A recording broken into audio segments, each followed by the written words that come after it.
From Tokyo, Japan and New Plymouth, New Zealand, this is Down to Business English with your hosts, Skip Montreux and Samantha Vega.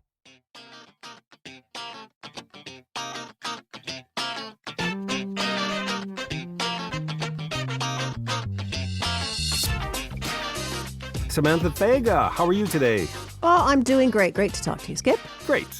Did you feel that seismic move last week? How would I feel an earthquake? And we don't live in the same country. Well, I'm talking in terms of global trade and international business. There was a huge shock worldwide. Oh, okay. Now I know what you're saying. Are you talking about SCOTUS striking down Donald Trump's tariff policy? That's exactly what I'm talking about. What's SCOTUS again? SCOTUS stands for the Supreme Court of the United States. SCOTUS. That's right.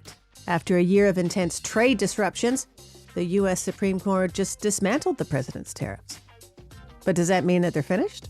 That's a very good question. And today, on Down to Business English, that's exactly what I would like to talk about.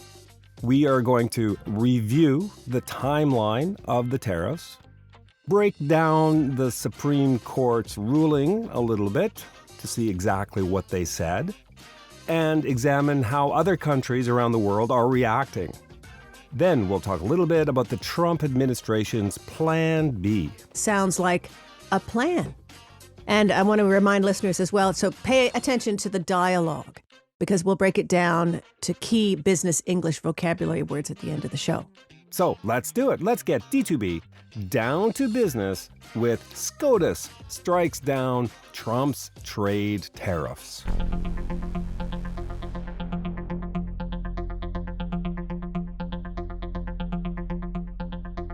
Let's start with a bit of a timeline of how we got here. As everyone knows, Donald Trump won his second term as president in November of 2024. And all through the campaign, he was talking about how the word tariff was his favorite word, the best word in the English language, he used to say. So as soon as he came to power in January of 2025, he brought in these tariffs specifically against Mexico, Canada, and China. I can't remember, of 25%. And he used something called the International Emergency Economic Powers Act, or IEEPA, to put these tariffs in place. That's right. And I remember because it was the reason why he said he put it on was because everybody was disrupting the U.S. by bringing fentanyl into the country. And it was actually drugs. Yeah. And it was the difference between what was coming across the border from Mexico as compared to Canada was like black to white. Oh, it was ridiculous. I mean, yes. Yeah. A lot of drugs were moving from Mexico into the United States, but looking from Canada to the United States, it's virtually nothing. That was like the first step onto the tariff ladder. And later, the administration expanded it by imposing global reciprocal tariffs. That happened on April the 2nd, 2025, what he called Liberation Day. So that's right, Liberation Day. Yeah, Liberation Day. From 10% to 50% greater in some cases as well, brought out the map of different countries that were going to be hit with these tariffs. And it was all to address U.S. trade deficits. Those tariffs that he unilaterally declared on Liberation Day, those sparked immediate retaliation from trading partners all around the world. And it also triggered massive lawsuits from U.S. businesses who argued the president had exceeded his legal authority by enacting those tariffs. Plus, that also pushed other traditional trading partners like Canada and the EU to start looking at alternative trading partners like China so that they weren't so dependent on the U.S. And that is going to have huge implications moving forward. Yeah, we are looking at implications. So that is the timeline of Trump implementing the tariffs. What was the big news coming from SCOTUS last week? The news was, on February 20th, 2026, the Supreme Court of the United States ruled 6-3 that IEEPA does not authorize the President of the United States to impose tariffs. As an individual. I think I get it now. So why weren't the emergency declarations enough to justify the tariffs? Great question. Chief Justice John Roberts reasoned that IEEPA does allow the president to regulate foreign commerce, but he also determined that the power to regulate does not inherently include the power to tax. The U.S. Constitution reserves that power to levy taxes and duties on U.S. citizens. That power is exclusively for the Congress, not the president. So Congress can make the decisions, but the individual, as in the president, can't do it solo. Yeah, that's basically it. The response from countries like Canada and France, who originally took a pretty hard line against the tariffs, are firmly welcoming the decision, calling the levies unjustified. But at the same time, many of the tariffs that Canada is experiencing don't fall under the IEEPA tariffs, so there'll be very little change from this announcement. Yes. And also, I'd like to point out that many nations are also taking a more conscious stance because things seem to be quite volatile and things that are said from the U.S. at the moment. The European Union, the UK, Mexico, they've signaled that they're carefully watching Washington before they make any sudden moves, and they recognize that the situation is, highly fluid. China also issued a measured response, stating that the tariff wars serve in no one's interest. Donald Trump and President Xi Jinping have a meeting on the books coming up in April. So it will be interesting to see how this impacts that set of meetings. Any idea on the numbers? How much has been made since that was imposed? From the tariffs? Yes. Yeah, good question. Well, President Trump claimed it was trillions or hundreds of billions of dollars, but actual estimates put the figure anywhere from $130 billion to $175 billion, which of course is a lot of money. Yeah, that's not just pocket change. Another $1 million question. We'll make it a $1 billion question just for fun. Okay. So importers can expect billions of dollars in refunds and returns? Getting back to normal trade now? Are they going to get refunded the money that they paid forward? That is a $1 billion question, because how that money is refunded, or even if there will be refunds, is a logistical mess. And neither the court or the administration knows how to deal with it. I mean, how do you refund that money? Does it go to the U.S. importer who paid the tariff, or do you fund it, or do you give that money to the customer, the U.S. consumer who paid the tariff through increased prices? It really is a mess. I can see how you're calling it a logistical mess. So what was the step? What happened after that? Well, the administration is not backing down from this announcement. They have announced what they're calling Plan B. Plan B is involving Section 122 of a different trade act, actually the Trade Act of 1974. And under that section, the president can put an immediate global tariff on international countries of up to 15%. Yeah, 10% minimum, 15% maximum is what the Section 122 of the Trade Act of 1974 says. Something like that. It's also legally capped at 150 days. So that means it's only for short term. To establish a long-term tariff regime, the president is going to have to go to Congress, and Congress will have to figure out whether they are going to impose tariffs, for how long, to whom, and to what percentage. So this is not over yet.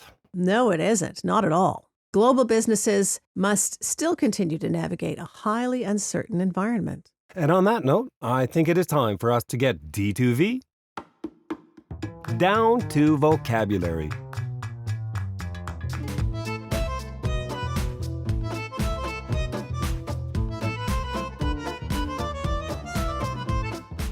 The first item on today's D2V list is the phrasal verb, strike down. Good choice. It's a very useful legal term you often hear in the news, especially in discussions about laws, rules, and regulations. Exactly. When something is struck down, it means a judge or a court reviewed a law or policy and decided it is not legally valid, so it can't be enforced. So it's the perfect phrase for the title of today's episode. SCOTUS strikes down Trump's tariffs. Absolutely fitting. And you also heard it right in our introduction. After I mentioned the global shockwave in global trade, Samantha asked if I was referring to SCOTUS striking down Donald Trump's tariffs. In other words, I was asking if the U.S. Supreme Court had canceled the tariffs, basically made them stop. Right. And just to note, strike down is mainly used for legal decisions by courts, although you will sometimes hear it used figuratively. True, but in business, you usually say leadership rejected or vetoed a plan, and a board might vote down a proposal.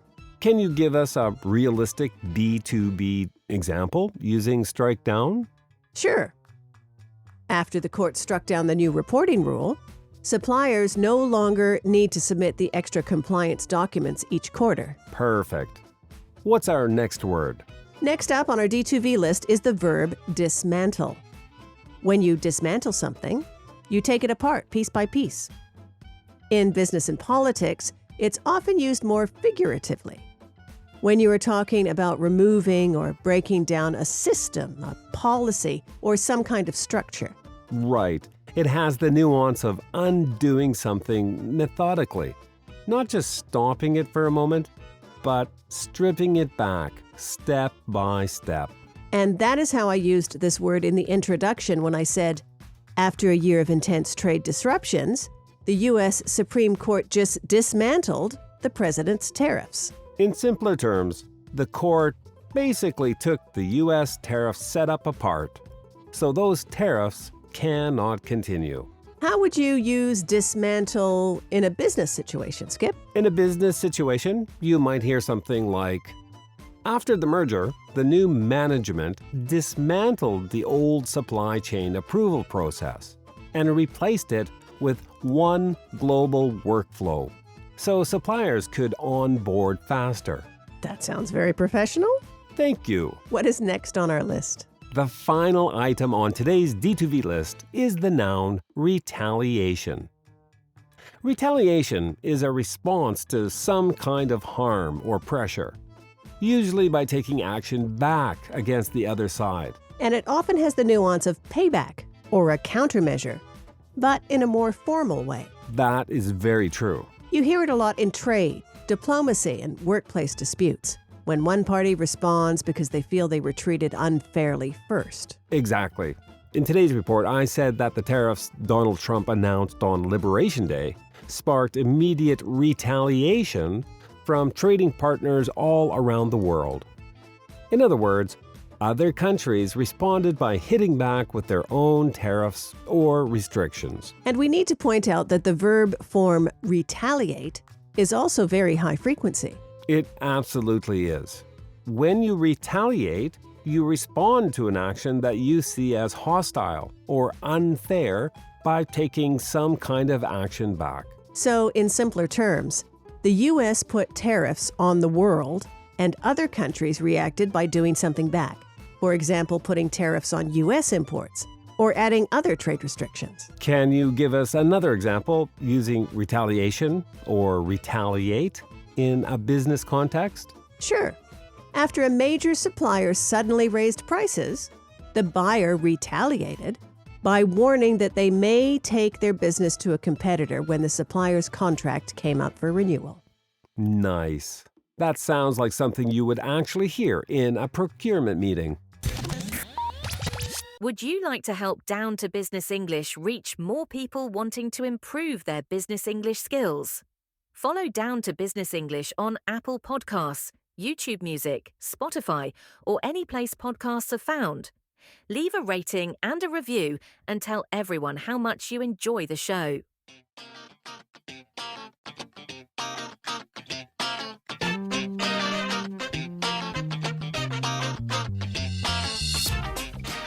Thank you for that report on SCOTUS striking down Trump's trade tariffs, Skip. Not a problem, Samantha.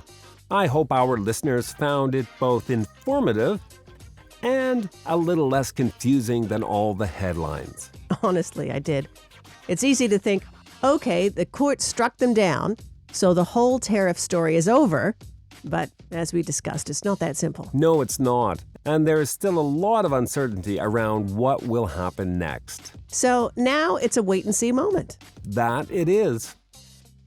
D2B members and Apple Podcast subscribers, the bonus Down to Vocabulary episode for today's report will be released within the next few days. In that bonus episode, we will break down 5 additional vocabulary items that Samantha and I used in today's report. Those words and phrases are reciprocal, unilaterally, to exceed legal authority, implications, and the expression on the books. If you are a D2B member, make sure you have copied your members-only podcast feed URL from your account page on the D2B website and pasted it into the podcast app of your choice. That way, you will not miss the bonus D2V episode when it drops. And Apple Podcast subscribers, you don't need to do anything. The bonus D2V episode will show up automatically in your feed as soon as it's released. And if you're not yet a D2B member or Apple Podcast subscriber, but you find Down to Business English useful in your English studies, do consider supporting the show. D2B members get access to all our bonus vocabulary episodes, members-only episodes, the interactive audio scripts, and the complete library of D2B audio script PDFs. To become a D2B member, just visit d2benglish.com/membership and sign up today. That's D, the number 2, B, english.com/membership. Thanks for listening, everyone. See you next time. Take care.